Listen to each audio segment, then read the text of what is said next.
இது 101வது பிறந்த நாள் இன்று கொண்டாடப்படுகிறது. இதையொட்டி முதலமைச்சர் மு.க.ஸ்டாலின் வெளியிட்டுள்ள ஆடியோவில் ஒரு நூற்றாண்டின் தலைவர் கருணாநிதி என்று புகழாரம் சூட்டியுள்ளார்.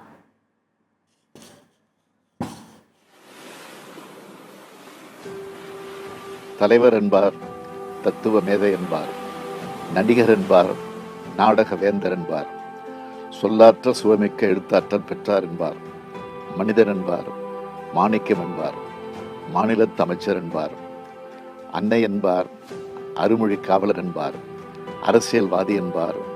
அத்தனையும் தனித்தனியே சொல்வதற்கு நேரமற்றோர் நெஞ்சத்து அன்பாலே அண்ணா என்ற ஒரு சொல்லால் அழைக்கட்டும் என்று அவர் அன்னை பெயரும் தந்தார் என்று முத்தமிழறிஞர் கலைஞரால் போற்றப்பட்ட பேரறிஞர் பெருந்தகைக்கு முதல் வணக்கம். தலைவர்களுக்கெல்லாம் தலைவர், முதல்வர்களுக்கெல்லாம் முதல்வர், கலைஞர்களுக்கெல்லாம் கலைஞர், நவீன தமிழ்நாட்டை செதுக்கிய சிற்பி, இந்த பூமி பந்தில் வாழும் தமிழர்களுக்கெல்லாம் குடும்பத் தலைவர். இந்திய நாடே அண்ணாந்து பார்த்த அரசியல் ஞானி முத்தமிழறிஞர் தமிழினத்தலைவர் கலைஞர் அவர்கள் சூழ்கொண்ட நாள் ஜூன் 3. அதிலும் 2024ஆம் ஆண்டு என்பது இந்த நூற்றாண்டின் தலைவராம் கலைஞருக்கு நூற்றாண்டு. எல்லா ஆண்டும் கலைஞர் ஆண்டே. அவர் ஆண்ட ஆண்டும் வாழ்ந்த ஆண்டு மட்டுமல்ல, எல்லா ஆண்டும் கலைஞர் ஆண்டே. விழுந்து கிடந்த தமிழ் சமுதாயத்துக்கு விடிவெள்ளியாய் தோன்றி வாழும் காலத்தில் ஒளி தரும் உதயசூரியனாய் வாழ்ந்து நிறைந்து பிறகும் கலைஞரை விளக்கமாக வழிகாட்டி கொண்டிருப்பவர்தான் தலைவர் கலைஞர் அவர்கள். கலைஞர் என்பவர் ஒருவர் அல்ல, ஒரு ரூபத்தில் வாழ்ந்த பல உருவம் கலைஞர்.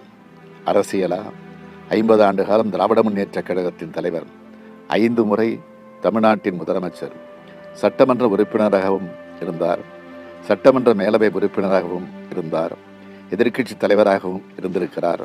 திரையுலகமா கதை எழுதினார், கதைவசனம் எழுதினார், பாடல்கள் எழுதினார், திரைப்படங்களை தயாரித்தார். நாடக மேடையா நாடகங்களை தயாரித்தார், கதைவசனம் எழுதினார், நடிக்கவும் செய்தார். பத்திரிகை உலகமா பத்திரிகையை நடத்தினார், பத்திரிகை ஆசிரியராகவும் இருந்தார், எழுத்தாளராகவும் பத்திரிகையாளராகவும் இயங்கினார். இலக்கியமா கவிஞர், சிறுகதை ஆசிரியர், நாவலாசிரியர், உரையாசிரியர் என அனைத்திலும் முத்திரை பதித்தார். அதனால்தான் ஒரு உருவத்தில் வாழ்ந்த பல உருவம் கலைஞர் என்று சொன்னேன். அவர்தான் இன்று நாம் காணும் நவீன தமிழ்நாட்டை உருவாக்கினார். இன்று நாம் பார்க்கும் எத்தனையோ திட்டங்கள், சட்டங்கள், சலுகைகள், உரிமைகள், கொடைகள், வளர்ச்சிகள்